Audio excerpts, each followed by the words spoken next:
This is Brunch, Blaze, and Babble, where we eat, elevate, and talk about media trends from the past, the present, and the future from a Black perspective. I'm your host, Roger Turner. And I'm your host, Alexis Bertrand. So sit back, spark up, and let's get into it. Hey, Alexis. Hey, Roger, baby. How you doing? I'm fine and dandy. How are you? I am dandy and fine, boo. Come on, dandy and fine. Okay. Bring it on back. Okay. How was your brunch? My brunch was good this time. Okay, so instead of doing a 2-egg scramble with the toast, we did it with the English muffin. I elevated my game with the English muff.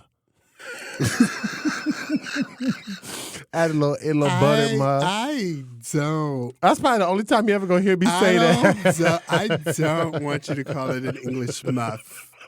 I don't want my food to be a muff. I'm sorry, but I gotta. That sounds nasty. Sounds like nothing I want to eat. Buttered. It was a nice buttered muff. That just sounds even worse now. Okay, I quit. I can't buttered quit. muff. Stop. We already a mess. Okay, how was your brunch then? I had a salad. You gonna stop doing me? I'm feeling attacked with this damn salad. That's your problem. Sounds like you problem. Ooh, girl. No, I need. First of all, you in here with your little size 29 waist over here. Not size 29. I'm still over here shopping in the 42 section. Shut up. I better have a salad.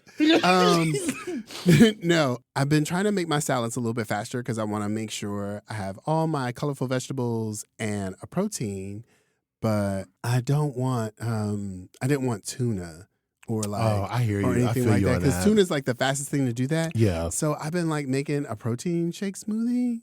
I'm down with for my that. salad. Yeah, so I love just that. vegetables, maybe a couple of beans in there, and then I had a hemp seed protein shake. Yes, I love that. I love a good protein shake. Mm-hmm. So yeah, that was my brunch. How high are you? Well, baby, given considering how we've been talking, I was gonna say like a 6.5 and climbing, but I think I'm more on the climbing. So we might be at You a on the 7. what? You on I'm the on the what? climbing. Oh my God! Okay, excuse Ooh, me. She got the weed cough. Excuse me, I had to. Oh my God! Okay, stop. Boy, how high are you? I am definitely an 8.5. Yeah, you here, honey. We are here. You hear me? You showed up. Okay, we showed up. Oh my God! What we talk about today? Well, today's episode. Okay, so today's episode, I'm really excited about this one, and I think this is kind of a little bit off our beaten path, but right in that sweet spot of things we want to talk about. So I'm gonna start it with a song. Hopefully, I don't choke from these weed coughs. I'll edit it out. You good?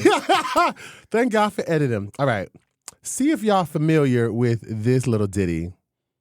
Sunny days, sweeping the clouds away. Oh, come on, hit it.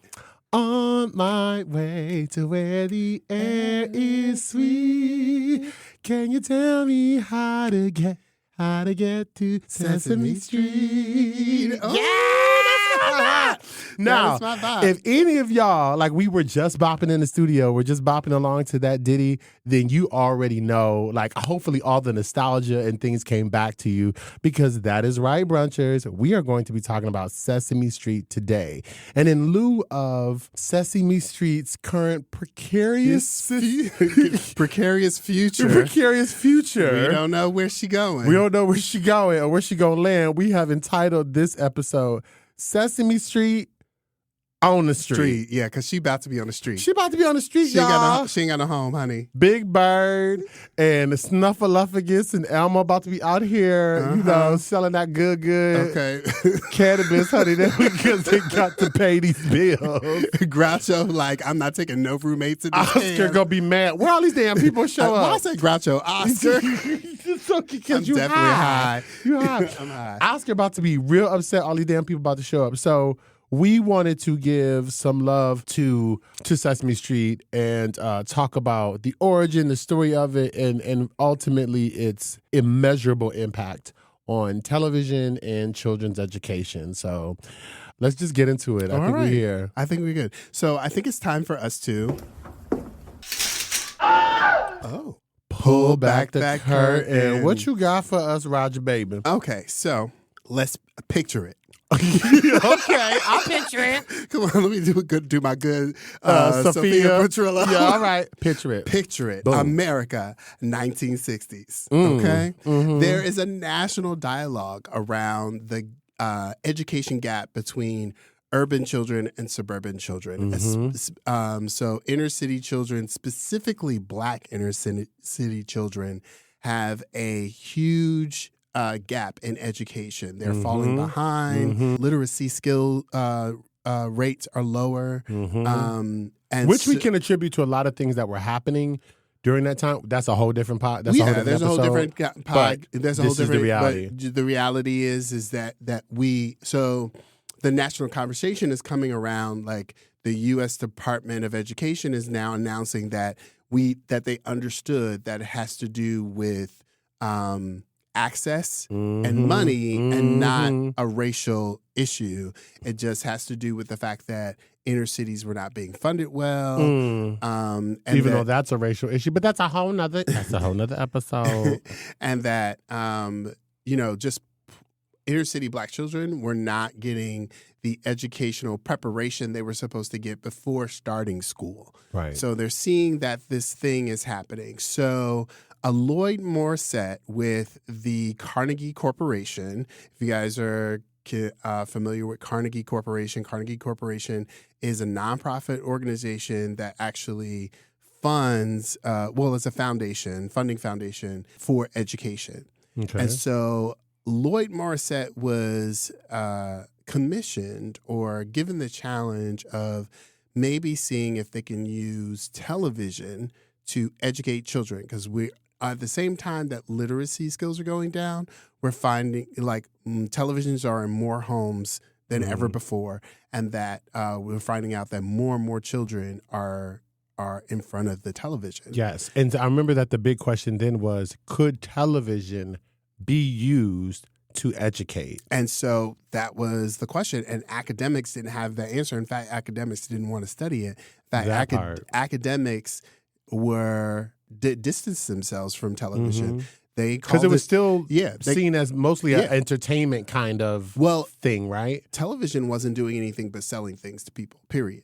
This is the time period that before public television or PBS or any of that stuff, the primary function for television was to sell people things. Gotcha. And like children's television at that time was basically selling people stuff. I watched some of these television shows from the 1950s for children. It's horrible. There was no commercials. They was in the show talking about tell your parents that you want Tootsie Rolls. Yes. And I said, just telling the kids to tell their parents to buy things. I want to buy some Tootsie Roll. Oh, this was television. And it was garbage. Pops. It was garbage. So educators were academia was distancing themselves from television. And so one night at a dinner party, Joan Gaines Cooney was hosting a dinner party. Joan Gaines Cooney was a television producer in her own right, one of the few women that were in television at the time. She happened to be at she was hosting this dinner party, and Lloyd Morissette happened to be at that dinner party. And knowing that she was a producer, he posed the question. He was like, hey, do you think television can be used to educate children? And her answer was absolutely. She was like, absolutely. She was like, every child I know knows all the words to beer commercial jingles. There were children out here singing these jingles. She was like, if they know all the words to these jingles, surely you can definitely teach children something with television. And so with that conversation is the birth of the children's television workshop.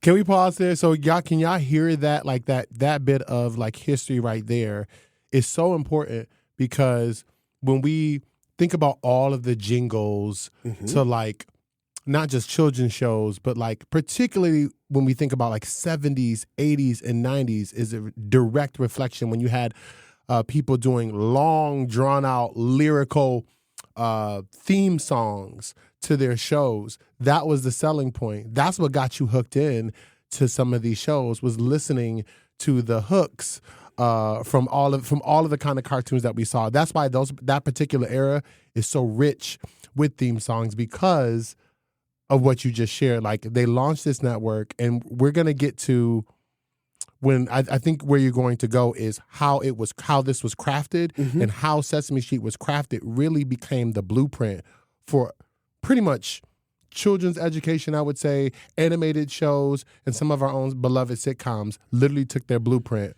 from Sesame Street. Not pretty much. They absolutely are. They just lifted it. They are absolutely the blueprint for children's television. There was children television here and there that was out there.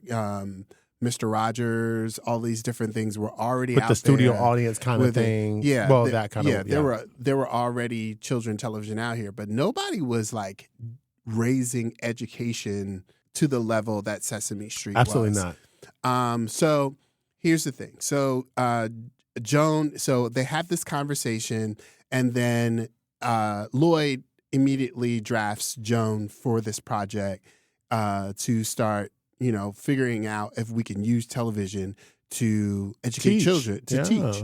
And so she goes out, and they come up with a little money. They give her a little $1 million. She spends 2 years from 1966 to 1968 researching, developing, and raising money for the new series. She ends up going from neighborhood to neighborhood, going to all these different places and actually researching. She comes out with this groundbreaking study of how television can be used. It's a 55-page document called The Potential Uses of Television in Preschool Education. Wow. She publishes it, they bring it out, and then immediately money starts coming in. So the Carnegie Corporation gives them some more money. The U.S. Department of Education starts giving them money. Wow. They start bringing this money. I forgot to do the conversion. Give me 1 second. They end up with $8 million. And damn. Okay. $8 million. $8 million, which, some people are like, oh, that's not much. But in today's conversion is like close to, it's like $68 million. Because this is the 60s. Yeah. This is the late 60s. Yeah, it's almost almost $70 million. Good God. To produce a television show for children. Children's education. Children's education. So, wow. She's like, hey, first of all, she gets guff about being the first CEO and the director of Children's Television Workshop. It won't work if a woman heads the organization. Jesus. And so already out the gate. And she immediately is like, well, I don't know how you're going to do it because it's all in my head. So I don't know. You can't do it without me.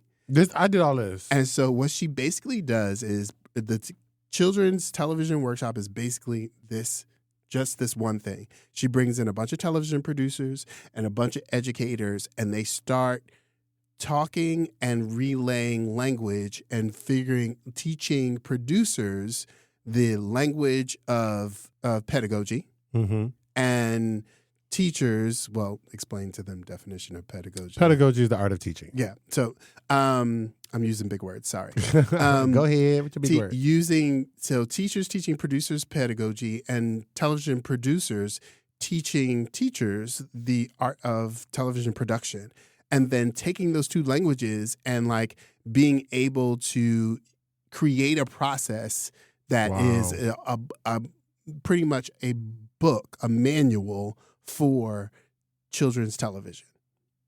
All right. I see where we're going. So they put this together and they start showing people how we can now create all these different facets of early education on television. They get together.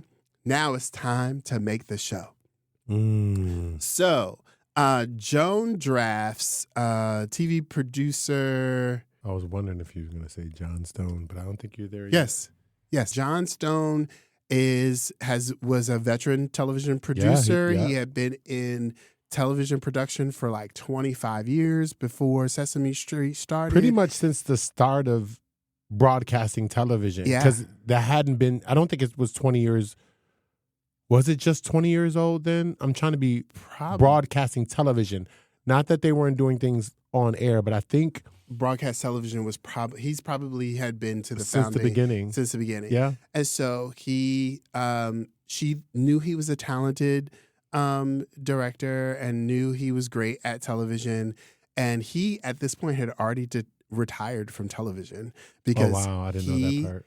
Hated it because at this point, I did know that part. Okay. He said at this point, television was all about selling people things. Mm-hmm. And he had been on the set for a bunch of children's television shows. And he was like, I don't want to do this no more. I'm over it. He is another one of those people of that generation that were children during the Vietnam War. And so Vietnam had really radicalized him around, what we're doing for society, what we're doing for people of color, all of these things. And so he was like, I don't want to do this anymore. He had retired. Joan was like, hey, come on back. I got this thing. We're going to teach children. We're going to do children's education through television. And he was immediately intrigued. So they bring in the meeting. He joins children's television workshop. They're trying to figure out how they're going to do this thing. And he was like, I got one more creative mind we need to bring in. And then he brings in the big gun, Jim Henson. Yes. So little old Jim Henson. So now Jim Henson, the creator of the Muppets, Jim Henson had already and the Fraggles had been doing his Muppets. Muppets Inc. had been doing stuff before Sesame Street had started. So he had been really children's television, children's entertainment was not what Jim Henson had intended to do at all. If you look at his early independent films, they was very out there. There were some choices made. A little. It was out there, y'all. And so he wanted to do real adult, college humor stuff with the Muppets, but he could not get networks to sign on. No. He couldn't get networks to really buy into what he was doing. So John Stone brings in Jim Henson. Jim Henson's a little apprehensive. He gets in it and starts realizing, I can play with some of this. And they start really building Sesame Street. And as they build Sesame Street, they realize John Stone understands the vision. He understood the assignment. He did. He said, if we are aiming for inner city children or urban children, specifically Black urban children. This part right here. This is what I'm excited about. I want to put the set on a street. Yes. I want it to be an urban neighborhood. So he makes this show on the street. And so they decided to call it Sesame Street, as in Open Sesame Street. Oh, no, that wasn't the original name. Right. It was, I knew this. 123. Here it is. 123 Avenue B. Yeah. But they couldn't call it that because that's an actual address. For those of us who live in New York and you're familiar with the Lower East Side and Alphabet City, 123 Avenue B is an actual address. So when they renamed it the Open Sesame, the Open Street, Sesame Street. Yes. So they wanted to name it this thing, and they wanted to bring in all of these different people of color. It's the first time you see the Black actor. Yeah. It was because what's the name's father? Yeah. Robinson. Holly Robinson, Matt Robinson, Mark or Matt. Here's my notes. Matt Robinson. That's his name. His name is Matt Robinson. So they bring in Matt Robinson, who was really popular in Philly. Who he was considered the Johnny Carson of Philadelphia. Yep, I remember that moniker on. Yes, because my mom's from Philly, and I knew all about this. He was considered the Johnny Carson of Philadelphia. He was really big in Black culture and in television. He had experience broadcasting, and it was like, hey, we need someone that is influential in Black culture, and bring him. So he plays the first Gordon. Yep. They bring in a Mexican actor to play a store owner in the show. They have a bodega right off the rip. Off the rip. We're doing a bodega. They have all these different things. And so they bring all these elements. They brought in a Black woman too to play to opposite Robinson. So they started the show with a Black couple. It wasn't right off the rip. And when I tell you, this show becomes an instant success. The second it hit the air. So they didn't think they were going to get even a blip on Nielsen ratings, because back then there were no cable boxes, there was no streaming, none of that. It was the VHF and the UHF Yes. dials on a television. That's it. And they weren't on the regular dials. They were on the UHF dial on television, which means you had to go to the other dial. You had to jiggle the Because public antenna. access, baby, is public access. You had to jiggle the antenna a little bit to make sure you got that local tower in the area. And that was the only way you saw Sesame Street. They were getting Emmys, honey. Almost immediately. Almost immediately. And this was perfect because this is the late 60s going into the 70s. And so the I'm Black and I'm Proud movement is really starting to kick off. Well, I also don't want to gloss over the fact that the reason why they had such a huge audience and people were finding them was because of a Black woman by the name of Evelyn Davis. She was the first director of community outreach for Children's Television Network. Evelyn Davis went around the country to churches, to urban leagues, to where we were at, community centers, to even masonry, masonries, yes, like places like where we gathered. All the places that we gather, and was telling people about this new show that was about to come out and when it was coming out. And so we came to the television, and hence we got Sesame Street. Jim Henson, it had a little rough start. Yeah, they didn't know how to integrate all these different characters. They were first doing like the street scenes with the humans, and then they were doing the puppets on the side and doing different stuff until they decided we need to put these puppets on the street. And the first two puppets that end up on the street is Oscar the Grouch, and Big Bird, who was voiced by the same person, Spinney, Carol Spinney. So Carol Spinney had an interesting evolution through Sesame Street. So Carol Spinney had joined Muppets Inc. Okay. And was having a hard time finding his place in Muppets Inc. Like he wasn't gelling with Jim Henson and Frank Oz very well, creatively. Like they liked him. Because they were out there. Frank Oz and Jim Henson were out there. Okay. They were hilarious. They were a comedy team. Yeah, they were. And Carol was having a hard time like finding his way, and then they were like, "Hey, we got somebody for you."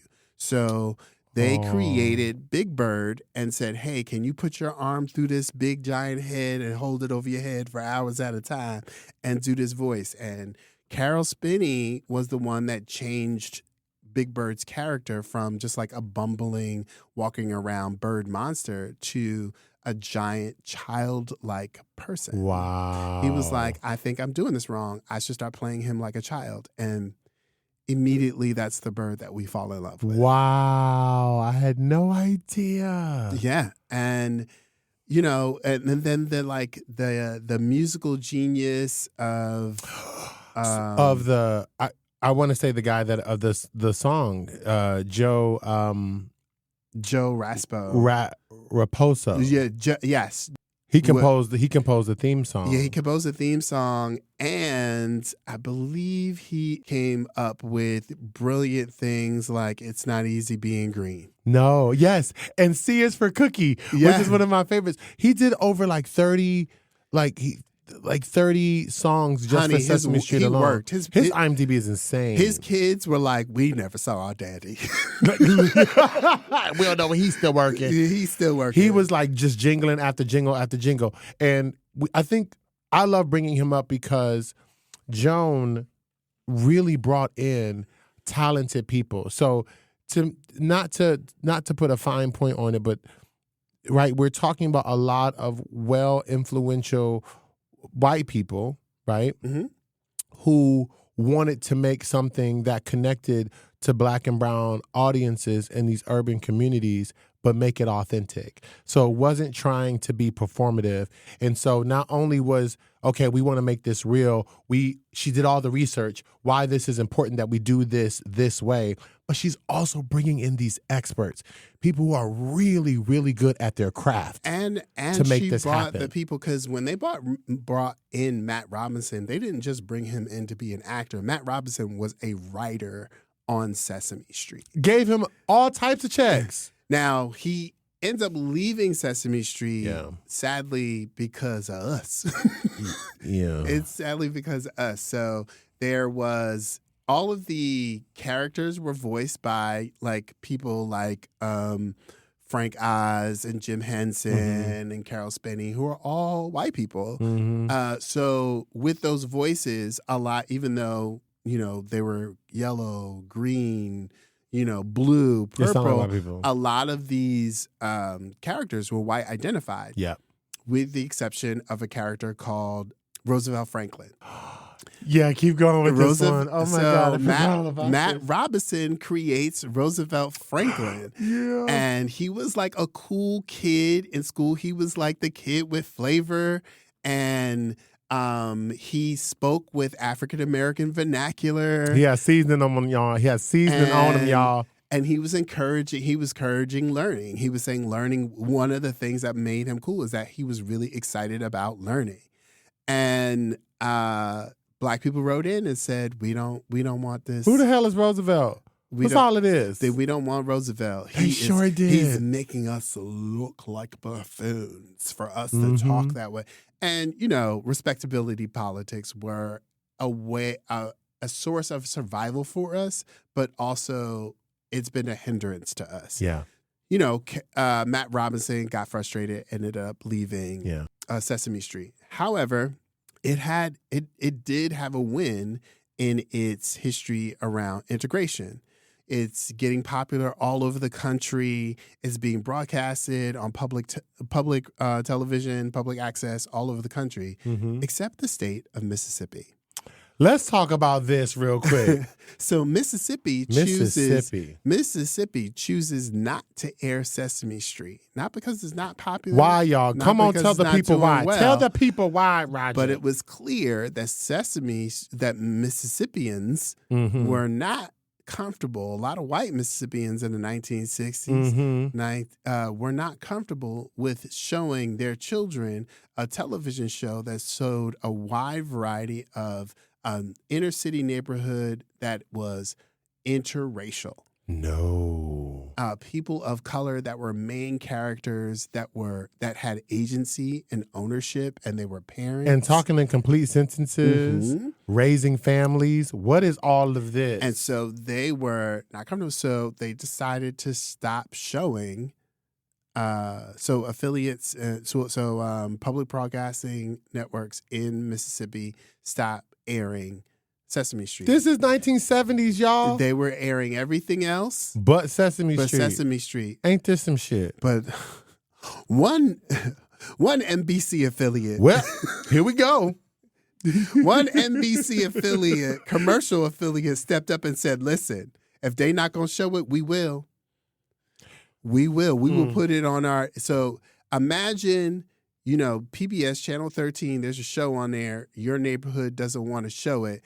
And so NBC Channel 4 decides they're going to air it and put it on. And mind you, this is a bold move. That means this network loses an hour of commercial time because they're not running commercials during Sesame Street. And they said, if they're not going to air it, we're going to air it. And so other Mississippi commercial affiliates all over the state started following suit.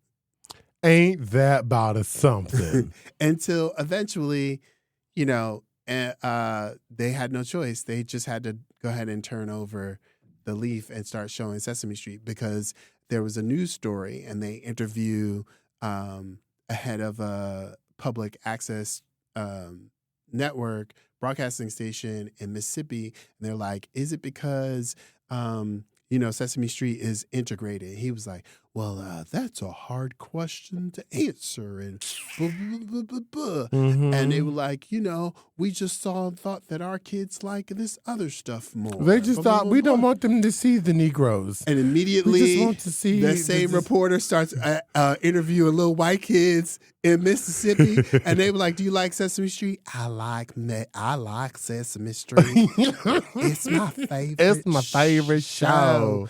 I really like it. I like that Big Bird. I think I really like it. And I like Bert and Ernie. We ain't gonna talk about that. There's other programming on. Do you like that more? No, Sesame Street's my favorite. And these little white kids was like, I don't know what you're talking about. I like that show. And their parents are like, I got my kid. Now, mind y'all, right? There's no iPads. There's no leapfrogs. It's either go outside and ride your bike. So this is really one of the few times that, especially for those stay-at-home parents, it was like, I can get my kid to sit the fuck still for an hour. And they're Like, it's learning things. And they're Like, learning. They had iconic moments. Like kids were learning how to count before. Like it's kind of like crazy as an adult to think like, kids, it's not that hard to teach kids how to count. Actually, there were plenty of kids that were going to school not knowing how to count. Absolutely. Could not count to 10 because they didn't have with two working parents and no educational television or educational books or assistance before kindergarten. Yep. They were going to kindergarten without the skill. And that's if they were actually going to schools where teachers actually like to teach, right? And then weren't teaching them and weren't being assholes. So it wasn't that just Sesame Street was just teaching them.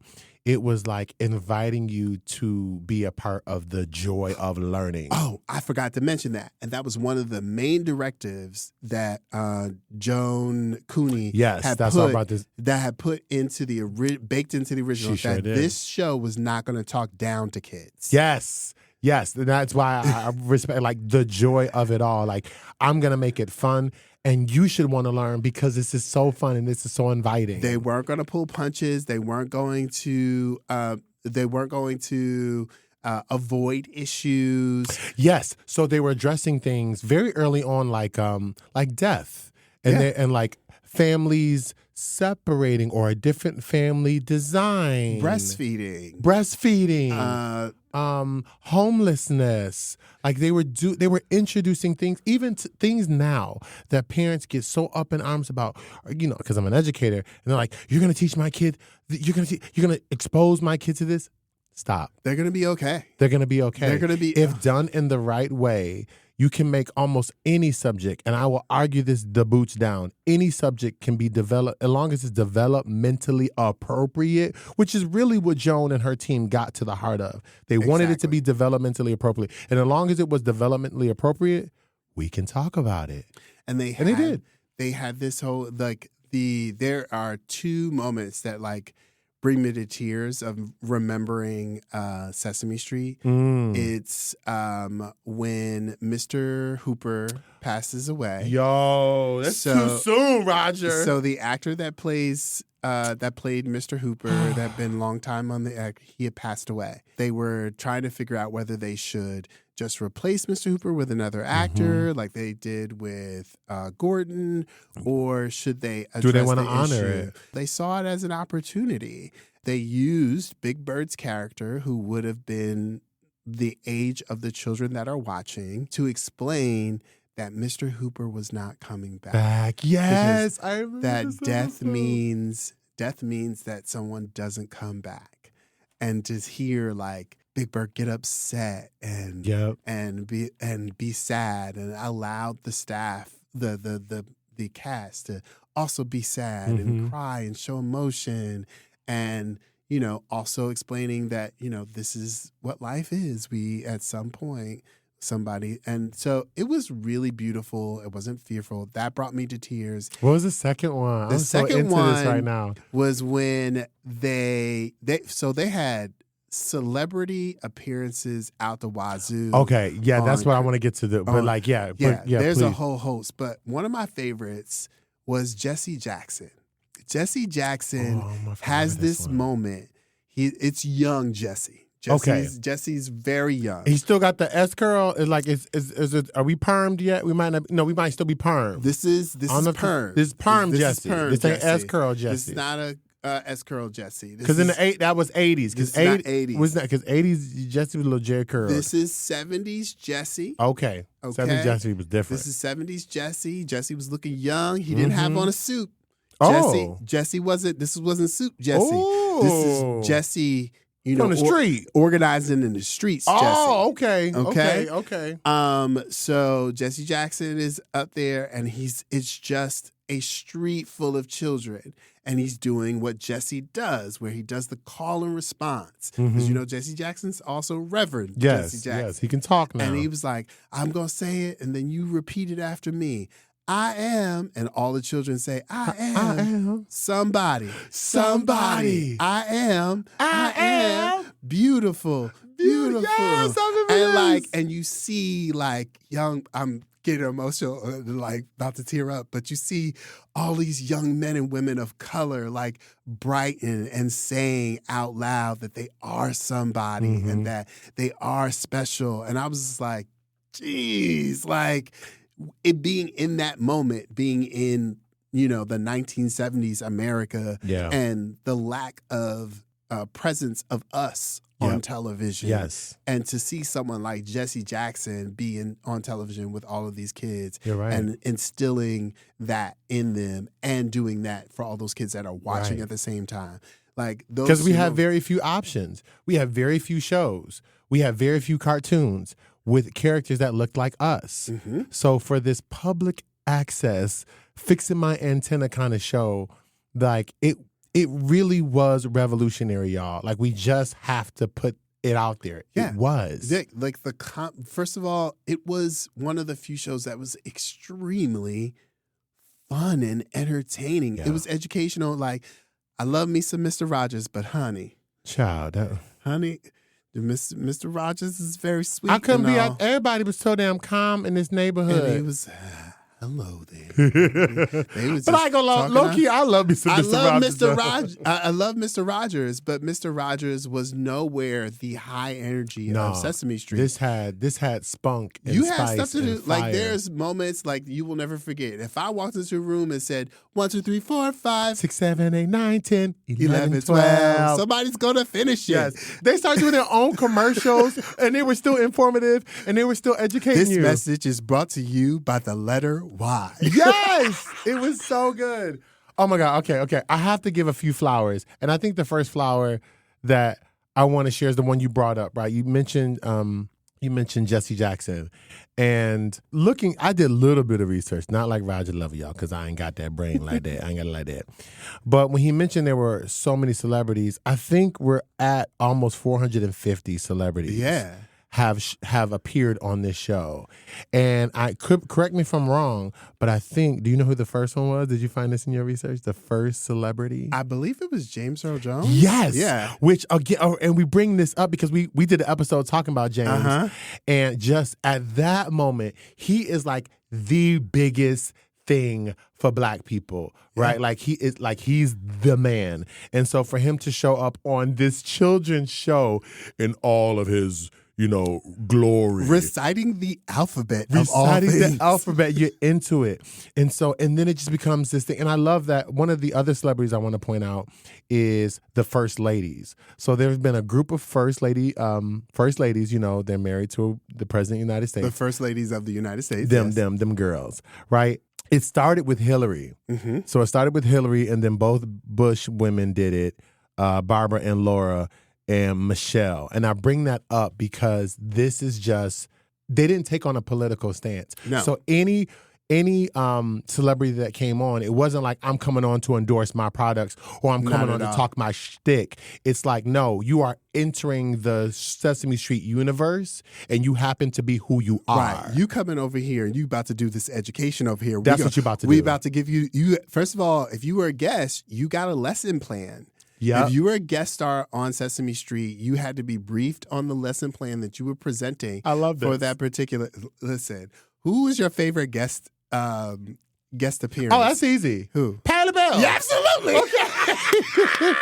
Because she was very. B, C. Listen, when she had her own, and that's how I learned the alphabet. Right, and then she took him to church. A, B, C, C, E. Right. I'm sitting here just clapping. Okay, do my church clap in my choir robe. Patti LaBelle, hands down, was my favorite. So a couple other tidbits, y'all. So speaking of Emmys, to date, we have Sesame Street has won over 118 Emmys and 9 Grammys. like that's just unheard of. It's not. In terms of a television program that has over 40-ish seasons, the global reach of this show is phenomenal, right? That's seen in 140 countries. That's literally, I think, almost 400 or 500 different languages if we include dialects. Like, and faithfully. Like, so it's not like they're just doing these weird dry voiceovers, because they wanted to make sure that they captured the energy and the inflection that the characters were trying to bring. So so public stations and television across the world was like, yo, they're onto something here in terms of just teaching children how to be better people, how to wrestle with really tough, heavy issues, and how to learn. And so, and I think to date, so out of the 40-ish seasons, we're over 4,200 episodes. 4,200 episodes of this one show. And I don't have the person's name, but apparently this was also a beloved place to work. So the people who worked here, outside of the whole, we understand the Matt Robinson piece. Oh, yeah. Right. But people who worked behind the scenes, which is something we hear a lot of sometimes with some of the television and movie productions and stuff, like it was just really horrible on set. But there's a gentleman there, and maybe I'll put his name in the comments when this goes up, who was the cameraman for the first episode. And he's still there. He's still there. He's still there. doing and this. He said they called him and was like, hey, can you show up for this camera job? There's this new television series. And he just went, not knowing what he was signing up for. And he immediately was like, oh, I love it here. And I'm good. And never left. That man is still over there. He's still filming. There was a whole thing around the original director, John Stone. John Stone was considered a very difficult director to work with. He did have a hard schedule. We find out later that John Stone suffered with depression. Yeah. He did suffer with depression. And at the same time, the media attention around, even though John Stone was pivotal in the identity of Sesame Street, the media attention around Sesame Street was Joan Cooney, the founder, who was like the woman leading the organization. Which is huge, and it's for all the reasons. Jim Henson. And Jim Henson, because he made the puppets. So because there were all of this media attention, it really felt like to John he wasn't getting the credit praise, for the things that he was doing. That's true. Tension was still there. I hear you. But at the same time, people stayed at Sesame Street for a very long time. Yeah. Because they really believed in what they were doing. I like to assume like maybe those who saw John in the different, like they might have understood absolutely why he was being difficult. I would believe and that, probably took some grace. I and think some later pity. when, I think all of these people came back to put together the documentary, and the documentary does start with like John's story. Like they immediately give him his credit immediately at the top of the documentary. That's good. So I really appreciate about like the people that rallied around like his memory. Yeah. Because I believe he's no longer with us. No. It really hit them when Jim Henson had passed away. One other fun fact that I remember. What? Did you know that, speaking of Jim Henson, that our beloved Kermit the Frog had made an appearance on Sesame Street? Oh, well, yeah. Kermit the Frog was one of the original. He was one of the original there. But no one who ever follows Sesame Street would ever think to associate, because that's the Muppets, right? The Muppet Show, which was also fabulous. But I didn't even know that. I knew Jim had created the Muppets and he had that going, but they tried Kermit and Kermit just didn't really.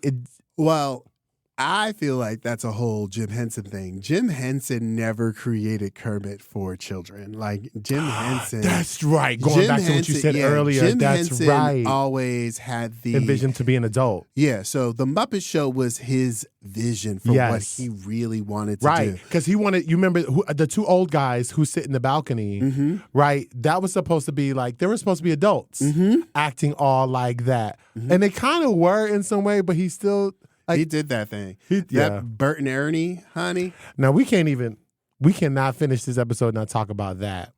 Regardless of people wanting, and I just want to say this about I have two more things. The two things I want to say, one of them being about Bert and Ernie. It's been debated for years. Like, I'm not here to go back and forth around any of that. Going back to my earlier point about developmentally appropriate.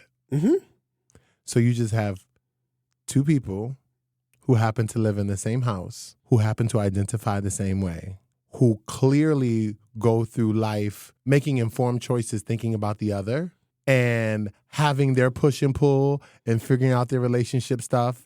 Like, whatever you want to describe their relationship. My point is the optics of this never harmed anybody. Never harmed anybody. And they taught us so many things. And like you'll see two searches around Bert and Ernie. So what we're talking about is the queerness or the queer identity of Bert and Ernie. So you'll see results that will say that Bert and Ernie are not queer. They're not gay. And then you'll see results that they are gay. Here is the final landing, okay? The original writer that created Bert and Ernie, so in the children's television workshop, there were writers that created these characters. When Bert and Ernie was written, it was written based on a queer couple's relationship. Boom. Period. Boom. Now, how Jim Henson, because Bert and Ernie are voiced by Jim Henson and Frank Oz, their back and forth bickering relationship, because they were good friends, but often, they were back and forth, never agreed on anything, but they loved each other. Yep. And so the fact that it was written that way, and that these two men that care about each other and have this, love-hate relationship with one another, played right into how the characters were originally written.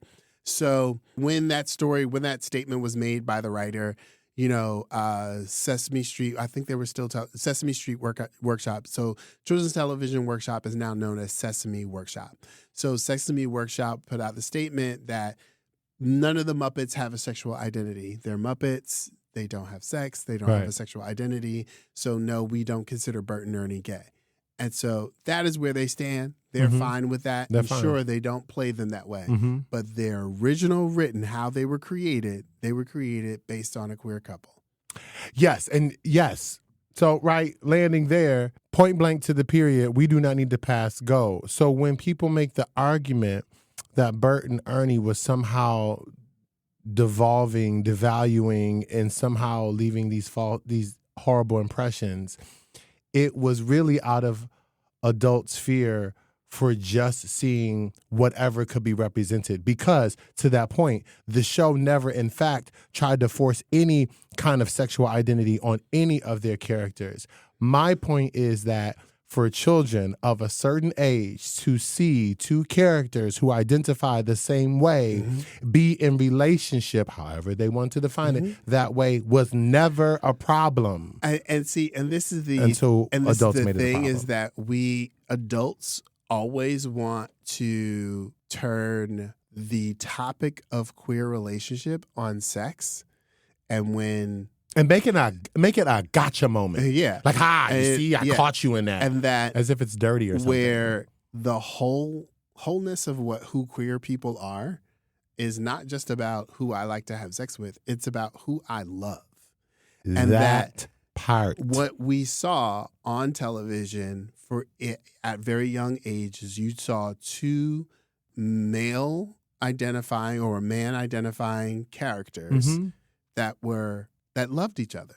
That learned how to apologize to one another and grow with each other. There was nothing wrong with that. They two people that loved each other and shared a life together. They lived in the same home. Period. They was taking baths in that little rubber ducky together. Y'all remember rubber ducky? Don't act like you don't. Listen, girl. These are all these iconic moments. But I want to spend a little time talking about Sesame Street's current predicament. Okay. Yes. Hit us with it real quick. All right. So back in 2015, Sesame Street needed to generate some money and create a new home. Okay. Sesame Street was one of the few shows that were surviving from the original shows that Children's Television Workshop created. Right. So Electric Company, 321 Contact are all productions of I love me some 321 Contact. Yeah. Oh, my God. These were all shows that were created for older audiences. Yeah. Now, they were financially not feasible because, again, public television, no commercials. Right. How Sesame Street survived was because they had market revenue. they were able to merchandise a lot of the their Muppet stuff. characters. Yep. Toys, video games, clothing, Yeah. you name it. And so they were able to, Keep it going. profit from that. And Movies. that's how Sesame Workshop is still able to survive today. But they wanted to elevate production, and so they signed a contract with HBO. HBO buys the Sesame Street show.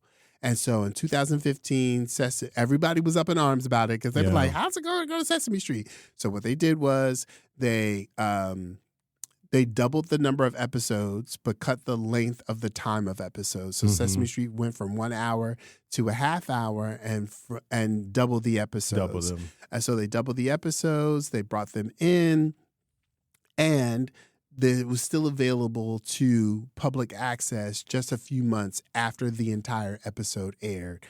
Not public access, public broadcasting. So Gotcha. After the season had aired, a few months after the final They would episode, put it on the public. they would put Okay. Sesame Street on PBS. I like that. And that was their ongoing for 5 years. That was their ongoing contract. So 5 years go by. 2019, they get renewed a contract, and then HBO goes from HBO Max to Max, and then Max gets bought out, and then the new direction for Max has decided that they want to focus on adult programming or the family programming. And so I'm gagging, y'all. So they felt like they didn't want to focus on children's television, which is a crock. You can maintain both at the same time. Thank you. And we're talking about the children's television education show. So like you can do, the entire family. You can hold both identities, period. I mean, Disney is doing it right now. Like, stop playing in my face. Everybody's doing it. Disney's navigating it right now. Nickelodeon been doing it. So they decide that they are not going to renew Sesame Street's contract. So what's going to happen is that Sesame Street is going to still be produced into 2026. So they'll get an extra year past their 5-year contract. They'll get actually 2026 is their last year of production of making new episodes. But Max will hold on to the catalog, I believe, into 2027 while Sesame Street finds a new home.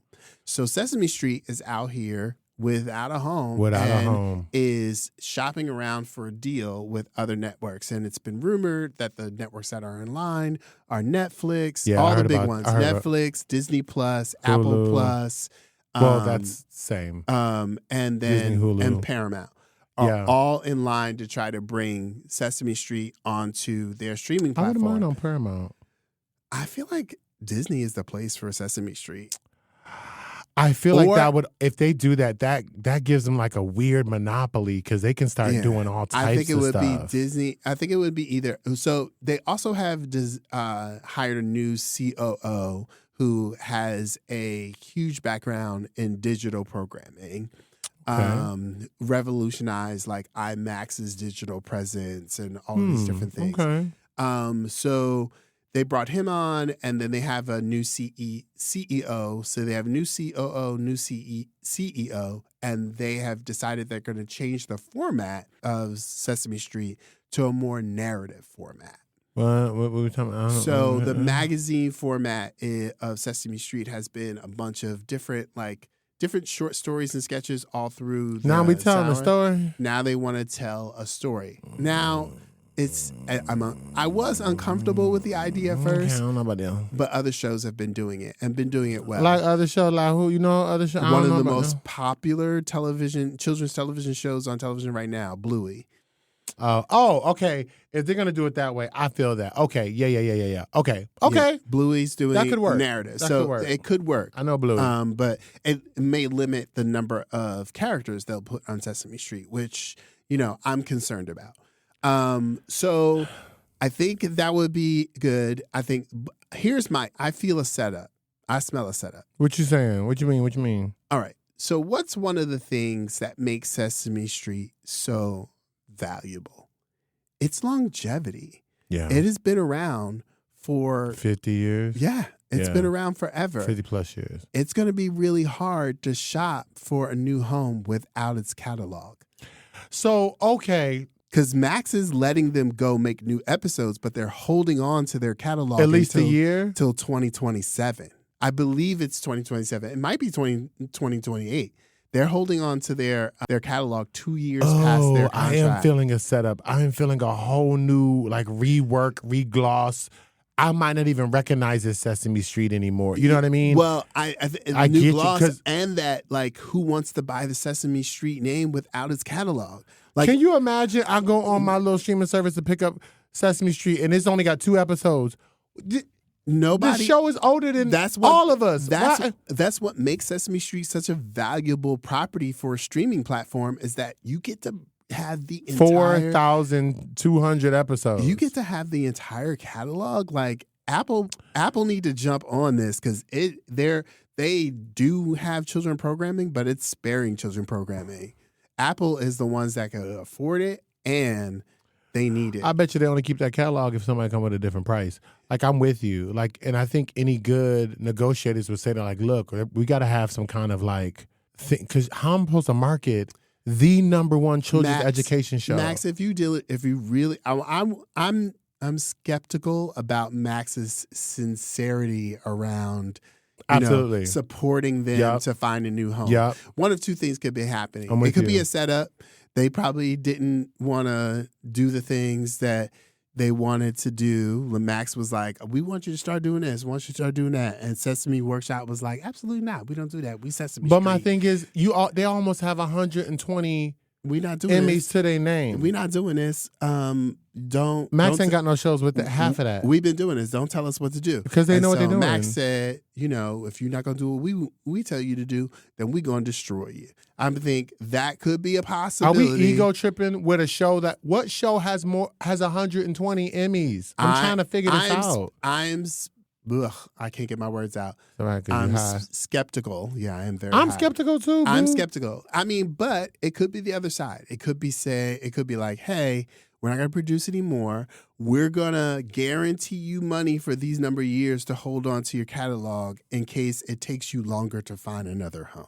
It could, okay, that is a silver line. Okay, yeah, that's a silver line in there. I'm with you on that. I won't know if it's sincere unless they get a new buyer and Max immediately releases their license on the So we're going to have to really see, y'all, how this plays out. So now you see why we called it Sesame Street out on the street. Because she out here. She out here putting her, pulling her pant leg up, showing her ankle. Oh, my goodness. The final, if I may, can I have one final? My final thought is that you mentioned Bluey. I think it is my hope that Sesame Street finds a home. I want to say that very quickly. It deserves a home. It has, as an educator, I have seen it. I have seen it impact children coming into a school believing I can come here to learn and learning is supposed to be fun. As a young Black kid, I could get on that. I could turn on that television, and there were certain things that I watched. Just like some of y'all, my Gen X babies out there, right? You had your Smurfs and your Alvin and the Chipmunks, right? And some of us grew up with Alvin. Alvin. I said Alvin. I'm a mess right now. Alvin and the Chipmunks, right? But I'm going to go all the way back to all the Hanna-Barbera cartoons and the Flintstones and the Jetsons. We was watching Mess. We was watching Mess, and before Nickelodeon could even take off with any of these shows, we had Sesame Street. And so when I think about Bluey, when I think about the Backyardigans or Teletubbies, honey, give me some Backyardigans. Okay, I love the Backyardigans. We would not have any of these shows without Sesame Street, right? Even Peppa Pig, any animated children's show that is intentionally trying to educate children through joy and curiosity got all of that from Sesame Street. It just doesn't happen without this show. You know what show I miss? I shouldn't have because I was a grown-ass man when it came on.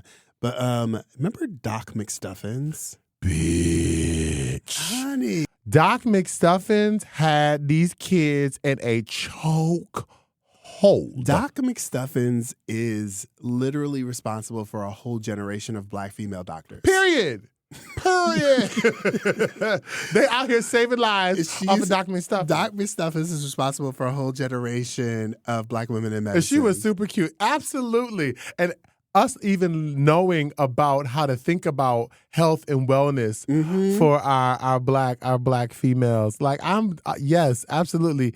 So again, right? You don't have these shows without Sesame Street. So for the love of learning, for the joy of learning, like I hope Sesame Street finds a home. All right, so I have one last thing that I want to discuss about the importance of children's television for all kinds of children. So not for the actual like physical children, but also the children inside of some of us.